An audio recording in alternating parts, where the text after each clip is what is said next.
अफ्रीकी देशों ने नाइजर में विद्रोहियों को एक हफ्ते में लोकतंत्र बहाल करने की चेतावनी दे दी। पिछले हफ्ते नाइजर में सेना ने बगावत कर दी और राष्ट्रपति मोहम्मद बजूम को बंधक बनाकर देश की सत्ता अपने हाथों में ले ली थी।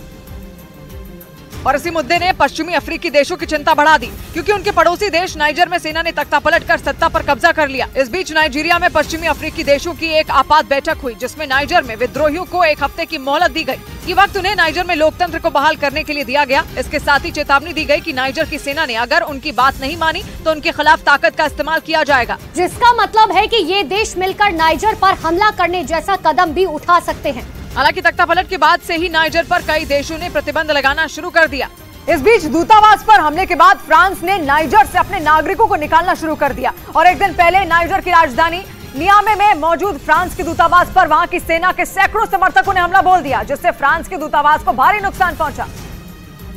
क्योंकि नाइजर की सेना का समर्थन कर रहे लोगों ने न सिर्फ वहां जमकर पथराव किया, बल्कि पत्थरबाजी के साथ आग भी लगा दी। इसके साथ ही हंगामा करने वालों ने वहां फ्रांस के खिलाफ नारेबाजी भी की। एक दिन पहले मचे इस बवाल के बाद फ्रांस ने नाइजर से अपने नागरिकों को निकालना शुरू कर दिया। फ्रांस को डर है कि नाइजर में फैली हिंसा की चपेट में उसके नागरिक भी आ सकते हैं। इसकी बड़ी वजह यह है कि नाइजर पर 1960 तक फ्रांस का ही शासन था और अब भी वहां उसके हजारों सैनिक मौजूद हैं, जिनके खिलाफ वहां के लोगों ने सेना के साथ मिलकर विद्रोह शुरू कर दिया। यही नहीं, वहां के ज्यादातर लोग नजरबंद किए गए राष्ट्रपति मोहम्मद बजूम को अमेरिका का समर्थन करने वाला भी मानते हैं। उधर दक्षिण अमेरिकी देश कोलंबिया में सेना और वहां के विद्रोही गुटों के बीच भीषण लड़ाई हो गई, जिसमें कम से कम 20 लोगों के मारे जाने की खबरें सामने आई। और खूनी संघर्ष कोलंबिया के काउका प्रांत में अलग अलग इलाकों में हुआ। कोलंबिया की सेना के मुताबिक उनके सैनिकों ने FARC यानी revolutionary armed forces of Colombia नाम के एक विद्रोही गुट के 12 लड़ाकों को मार गिराया। कोलंबिया की सरकार ने FARC के साथ साल 2016 में शांति समझौता किया था, लेकिन उसके लड़ाकों ने एक बार फिर विद्रोह की आग भड़का दी।